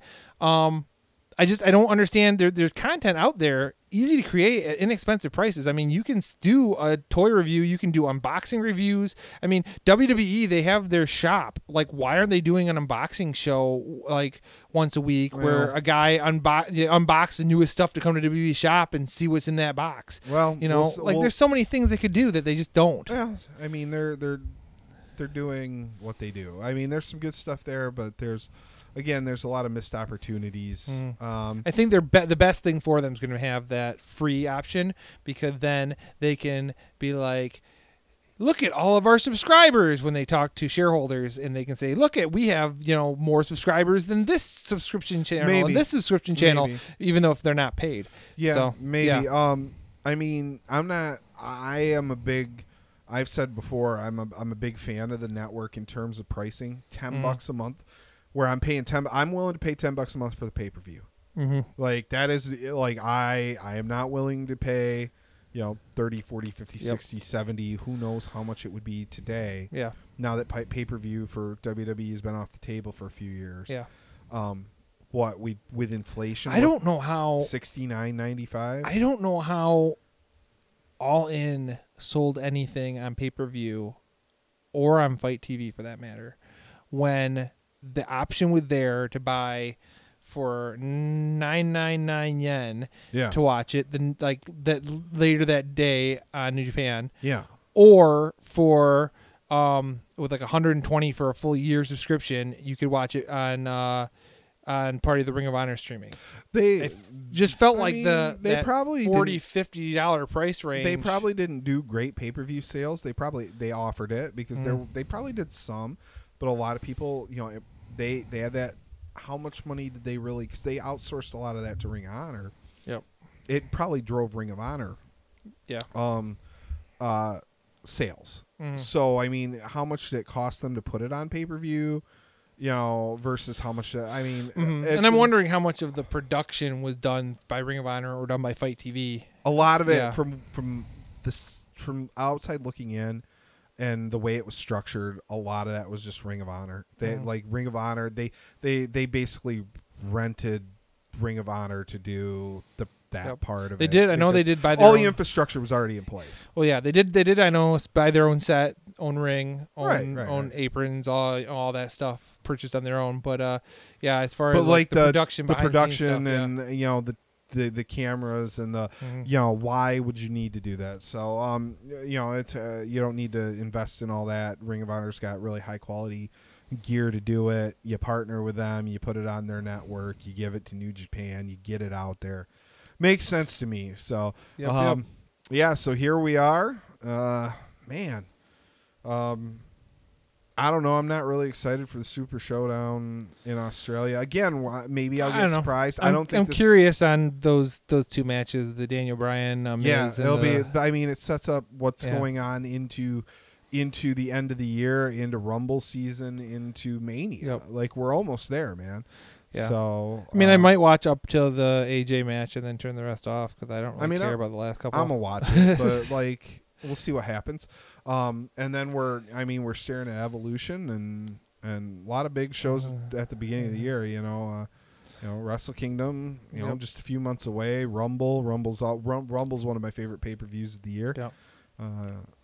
So do you think if this Evolution pay-per-view does really well, they'll do a Greatest Evolution pay-per-view in Saudi Arabia? No. Yes, Bob. I think that is very likely. Starring Fabulous Moolah and Mae Young. Oh, jeez. Because that's who they want to bring back. So, with that, I'm just going to push that button because it puts us to the outro because now we're just... I don't have anything else after that, man. You sucked it all out of me. Yeah. So that and your tweets about David Arquette. Yeah, we should get him on the show. You need to bury that hatchet. Not in his back either. He's probably a lovely man. I have nothing against him personally. He seems to be doing a lot more like for wrestling right now. He's actually like working. What the hell is going on with the world? Anyway, guys, as always, do us a favor. Like, share, and subscribe. It really helps the channel. We appreciate it. Gets it out there. Lets us give you more content. If you want to know when we're going live with stuff, like tonight when it wasn't on our normal schedule, and going forward, we're not sure what our normal schedule is going to be. So if you really want to make sure to get notified, be sure to V-trigger that bell. V-trigger the bell, huh? Yes. V-trigger! V-trigger! Just say it like 37 times in a row, and you got an Ishii match, right? Yes. V-trigger! Over and over and over. Okay, we get it. It's a lot of V-triggers. Yep. And we're gonna try to have some new content. We did just start a Twitch stream. We're gonna try to do some video game streaming type stuff. And we're going to have some new video content coming to the channel here on YouTube as well.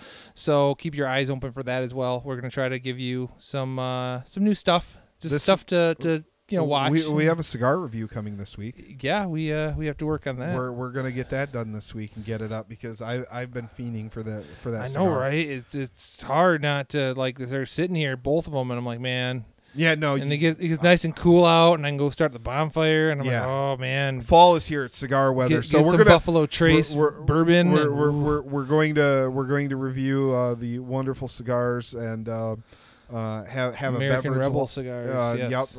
That we were given by American Rebel Cigars, and hopefully have more on that here in this by the end of the week. We may do another quick show here towards the end of the week as well, just to catch up on news and notes and try to change our schedule. I think we're going to shift a little bit to more to the end of the week, but we're here. We're not going anywhere. So please like, subscribe, share, all the fun stuff. Bob, as always, CP Buff 22 on Twitter, Smarkdown Radio on Twitter. SmarkdownRadio@gmail.com. There you go. We'll read your email on the air. Smarkdown Radio on the Twitch. Smarkdown Radio on Facebook. Smarkdown Radio everywhere. Yes. I think, and a lot of this will be dictated by how active. If you guys get active on the Twitter and on the emails, and maybe we'll add callers. I have that ability. We can add some callers. We have the technology. We can make it better. Yes. I don't know. Callers are a mixed bag. Some of you guys are crazy out there. All right, guys. We're going to wrap it up with that. So until next time, Travis, Brother Bob.